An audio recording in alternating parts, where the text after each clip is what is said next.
Hello tout le monde et bienvenue sur Dodo Review. Aujourd'hui, on reprend les focus, et si vous avez bonne mémoire, sur l'un de mes derniers posts, j'avais mis en confrontation le Postosuchus contre le Sarcosuchus, et c'était à vous de voter. Et quelle ne fut ma surprise de voir que le Postosuchus l'a très largement emporté, avec à peu près 60 ou 70% des voix, à peu près de mémoire. Mais avant de rentrer dans le vif du sujet, je souhaitais dire un grand merci à Lucas pour sa miniature. Voilà, il a également modifié l'une de mes anciennes miniatures, celle de la vidéo des dinos pour les nuls, et je le remercie beaucoup parce que c'est du bon boulot. Donc voilà, n'hésitez pas à lui donner de la force, je vous mets ses réseaux sociaux en description, et nous, on est parti pour parler du Postosuchus. La préhistoire regorge de créatures aussi impressionnantes que les grands dinosaures carnivores. On pense bien sûr aux tigres à dents de sabre, aux lézards marins mosasaures, ou encore aux reptiles primitifs dimétrodons, qui sur les jouets pour enfants est souvent étiqueté comme étant un dinosaure. Pardon? Pardon? Pardon? Mais l'un de ces animaux mérite amplement de s'intégrer à cette catégorie de stars secondaires, le Postosuchus. Ce dernier fut découvert au Texas lors d'une expédition menée en 1980, et on le connaît assez bien puisqu'une dizaine de spécimens furent immédiatement trouvés. D'autres fossiles lui appartenant ont plus tard été recensés en Caroline du Nord. Cet animal, dont le nom signifie crocodile de Poste, a donc vécu durant la période du Trias, entre 230 et un peu plus de 200 millions d'années, à une époque où la Terre était formée d'un continent unique, la Pangée, et d'un gigantesque océan appelé Pantalassa. Vous l'aurez compris, nous avons ici affaire à une créature particulièrement féroce, puisqu'avec ses 6 mètres de long et son poids d'une demi-tonne environ, il s'agissait tout simplement d'un des plus grands prédateurs de son temps. C'est un reptile de la famille des Rhoizoukiens, ce qui veut dire qu'il est relativement proche des crocodiles. Tout comme eux, le Postosuchus devait posséder une sorte de cuirasse, mais l'arme la plus notable de ce carnivore est sa gueule de plus d'un demi-mètre qui était armée d'une trentaine de crocs, pouvant mesurer jusqu'à 7 cm.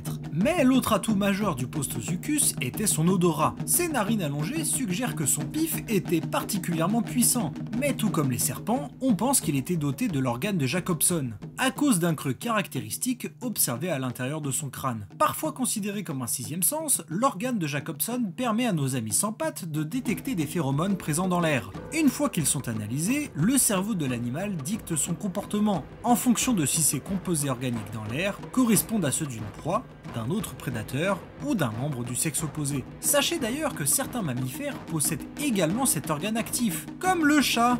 J'aime pas les chats, c'est les trous-ducs.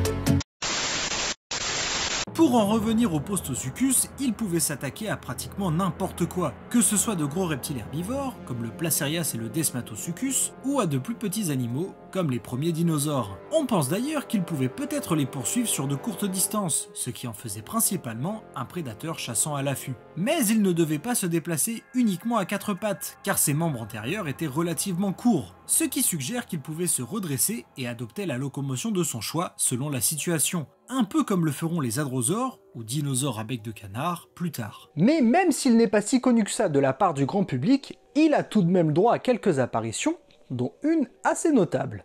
Quitte à ne pas être une star récurrente sur nos écrans, le Postosuchus apparaît au moins dans le documentaire le plus célèbre consacré aux animaux préhistoriques, Sur la Terre des dinosaures, sorti en 1999. Il est représenté comme le plus grand carnivore de la planète à ce moment précis, ce qui n'est pas tout à fait vrai, car on sait que le Trias a abrité d'autres gros reptiles mangeurs de chair, comme le Rutiodon ou encore le Phaseolasuchus. Cependant, la représentation du Postosuchus ici reste plus que correcte, bien qu'il soit un poil lent. C'est le boss de son environnement, qui se tape des Placerias au moindre petit creux, et il est très territorial, en particulier face à ses congénères qu'il n'hésite pas à défier. Pour finir sur cette version du Postosuchus, j'adore sa couleur rouge avec un combiné plus pâle qui s'adapte parfaitement à son environnement. Ils ont bien joué sur l'aspect camouflage du prédateur, et je trouve la combinaison vraiment parfaite. Aussi, je n'oublierai jamais son cri à vous glacer le sang, surtout quand vous êtes petit.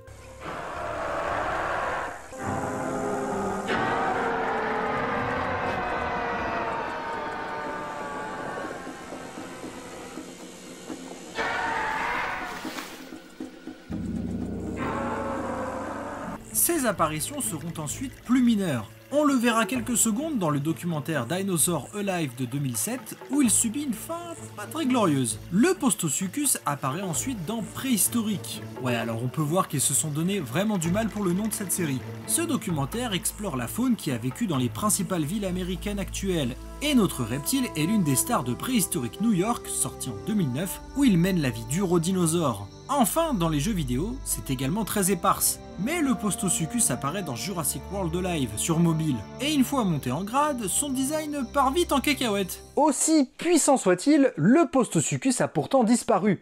Mais la question est, pourquoi ? Le Trias fut une ère particulièrement surprenante où les nouvelles familles animales et les anciennes se livraient une lutte constante pour la survie. Mais alors que les reptiles plus primitifs comme le Postosuchus avaient la main mise sur les premiers dinosaures, tout comme ces derniers l'auront sur les mammifères plus tard, ce sont pourtant les gros animaux qui furent balayés au moment d'aborder la période jurassique, il y a 200 millions d'années. Mais qu'est-ce qui a causé cette extinction de masse et pourquoi seuls les dinosaures et autres animaux secondaires ont finalement pris le pouvoir ? La question n'est pas tranchée, mais il y a sûrement plusieurs causes à ça. D'importants changements climatiques ont sûrement eu lieu à la toute fin du Trias, comme on nous le montre dans le premier épisode de Sur la Terre des dinosaures. Ces derniers ont peut-être été causés par le mouvement des continents et la montée du niveau des mers, et les grands animaux sont toujours plus vulnérables aux changements. On sait aussi que plusieurs astéroïdes de taille moyenne se sont écrasés sur Terre à ce moment précis, et l'activité volcanique a redoublé d'efforts. Les substances toxiques libérées en masse par les volcans ont empoisonné l'air, qui est devenu de moins en moins respirable pendant un certain laps de temps. Mais les dinosaures, dont le système respiratoire était proche de celui des oiseaux, ainsi que les mammifères, pour ne citer que ces deux groupes, étaient beaucoup mieux armés pour résister à ces conditions que les autres animaux de l'époque, et de même, leur corps était capable de beaucoup mieux réguler leurs ressources. Et c'est ainsi que l'ordre des reptiles anciens a fini par tomber, pour laisser place à un nouvel empire dans lequel les dinosaures prendront le pouvoir. Le moment que nous attendions est venu. Exécutez l'ordre 66.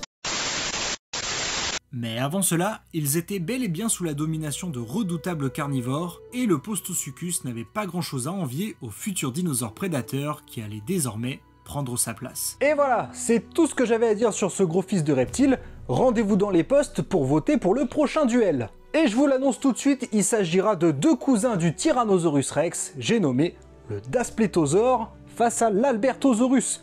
Je sens que ça va être chaud. Voilà, en attendant on se retrouve la semaine prochaine, quoi qu'il arrive, pour la review de Sur la Terre des Géants. Il est temps.